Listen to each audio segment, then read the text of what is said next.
para a TV24, nesta reunião do Secretariado da FEMPROF, que já durará 2 dias, há 2 pontos essenciais: a reação ao Orçamento do Estado e às implicações que ele terá na educação, e a municipalização, ou seja, a transferência de algumas escolas para a alçada das autarquias. Eu gostaria de lhe perguntar, sucintamente, o que é que nestes 2 pontos foi tratado no Secretariado Nacional.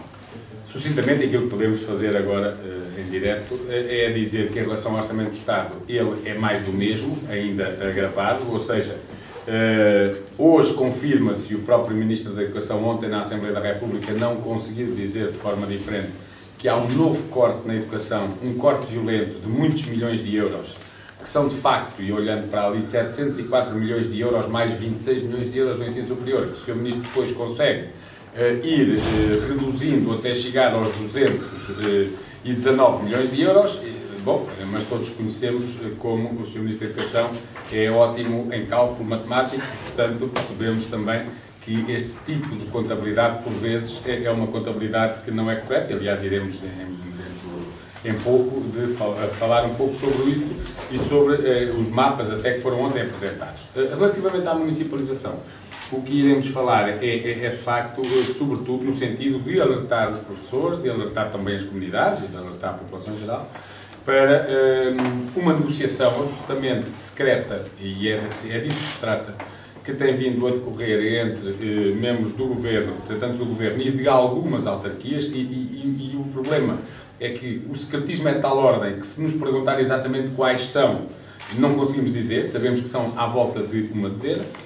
Algumas sabemos, o caso de Famalicão, o caso de Matosinhos, de Oliveira das Meias, de Águeda, que parece que está por dias à assinatura de um contrato, de Óbidos também, alguns conhecemos, e em que aquilo que está em cima da mesa é de facto um contrato a assinar para, a partir do dia 1 de janeiro, e hoje iremos nesta conferência de imprensa divulgar aos senhores jornalistas presentes o contrato que obtivemos, e dizer que aquilo que está em cima da mesa é, para além de aspectos, enfim, de ordem, sei lá, que tem a ver com os edifícios e com a manutenção deles e outros aspectos contra os quais nada temos, mas em aspectos de ordem pedagógica, que em alguns momentos, ou pelo menos em alguns dos artigos e das cláusulas, aparece mesmo a ingerência, até em coisas tão simples como a definição de atividades a desenvolver pelos professores, e portanto ser a autarquia a poder determinar isso, questões que têm a ver com a própria gestão de professores, como por exemplo a colocação dos professores dentro das várias escolas do agrupamento a ser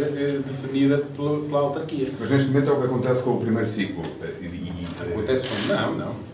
Dependem das autarquias, as escolas do primeiro ciclo. As escolas, os edifícios, sim, está bem, os edifícios, mas a questão que aqui se coloca é que aquilo que se pretende é ir além disso. É, primeiro, alargar do pré-escolar ao ensino secundário, portanto, essa dependência, essa tutela direta, e em áreas que, em nossa opinião, jamais poderão ser dos municípios, com todo o respeito que temos e com toda a confiança que temos pelo poder local democrático, que é a gestão de professores e que é a intromissão, a ingerência em aspectos de ordem pedagógica, que das duas uma, ou são da responsabilidade, devem ser do Ministério da Educação, naquilo que é global, ou tem de ser, claro, da responsabilidade das escolas e dos seus órgãos naquilo que tem a ver com decisões locais, nomeadamente em termos de organização e funcionamento das escolas. E, portanto, isto são matérias que são das escolas.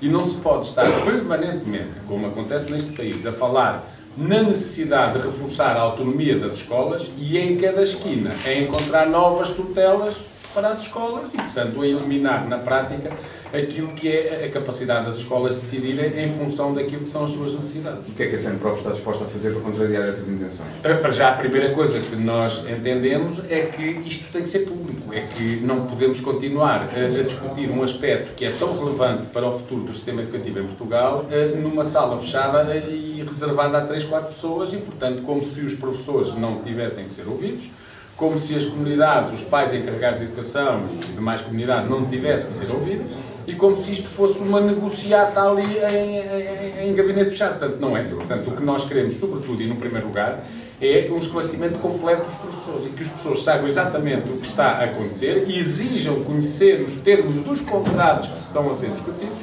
E mais do que isso também entendemos, e a partir de agora, que nós mesmos querendo aqui ter um papel também de intervenção nesta matéria, quer nos momentos também entrando numa discussão não autarquia a autarquia, evidentemente, mas num plano mais global com o Governo. E porque aqui há matérias que claramente são de âmbito até negocial, se quisermos, nomeadamente vou falar aqui em gestão de recursos humanos dos professores. E também que queremos que todos os professores, não apenas daqueles conselhos, mas porque isto é uma experiência piloto para generalizar a seguir, não é?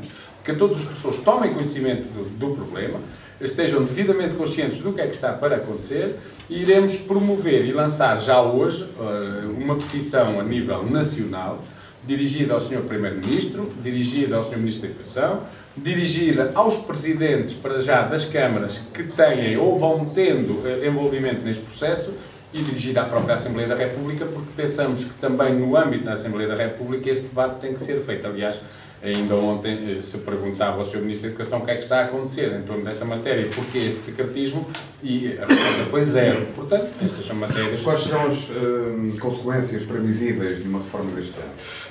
Todos percebemos, e há países onde isto já acontece e em que os resultados são os piores, quer dizer, onde... E em Portugal, por exemplo, basta que os professores sabem bem o que, por exemplo, tem sido a gestão feita pelos municípios, por exemplo, no âmbito das atividades de enriquecimento curricular, das AEC. Os professores sabem bem. E sabem que, em alguns aspectos, esta transferência foi um primeiro passo para um passo seguinte, ainda mais perigoso, mais negativo, foi o da privatização. E nós sabemos todos que, infelizmente, as autarquias do nosso país têm dificuldades enormes. Ao longo dos anos tem havido transferências sucessivas de competências para os municípios, que raramente são acompanhadas de recursos e nunca são acompanhadas, pelo menos, dos recursos necessários e adequados. E, portanto, a transferência para os municípios tem significado ao longo do tempo, e em nossa opinião é isso que está aqui acima, mais um passo no sentido da desresponsabilização do Poder Central de responsabilidades e competências que devem ser suas. Isto sem pôr em causa um papel importantíssimo, fundamental até, que os municípios têm no processo educativo e no seu envolvimento, e esta proximidade às populações, obviamente, que coloca ou dá importância aos municípios e ao seu papel, que é também ele muito relevante, na educação. Agora, há aspectos que não competem, de facto, ser do âmbito da decisão municipal. Mas, de acordo com o seu raciocínio, no limite, então, poderíamos estar perante uma medida que poderia provocar a ausência de escola pública em determinadas autarquias?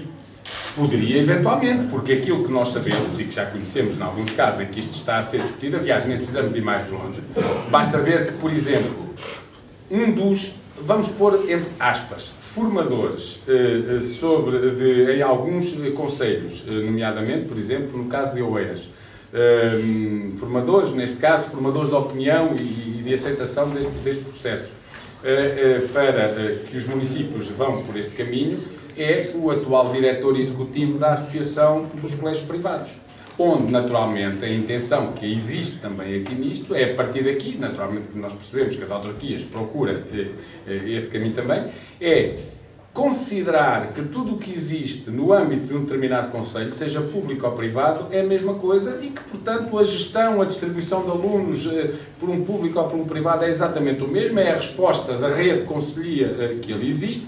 E com esta, só não é novidade, porque já se sabia que estava num projeto que anteriormente foi conhecido, e com o próprio Governo a oferecer às câmaras municipais e aos municípios a possibilidade de ganharem dinheiro se conseguirem, com as medidas que venham a tomar, dispensar professores das escolas públicas. E, portanto, um dos aspectos que nós consideramos até mais negativo, porque isso, enfim, acho que todos percebemos que é extremamente negativo e não se deve fazer, é assim, o Ministério da Educação calcula para cada concelho quais são as necessidades que tem esse concelho de educadores de infância e de professores do ensino básico e ensino secundário, e depois diz assim, e agora, cada professor nós calculamos que tenha um valor anual de 27.500 euros. O que é aqui novidade é que já não são 25.000, mas 27.500 euros.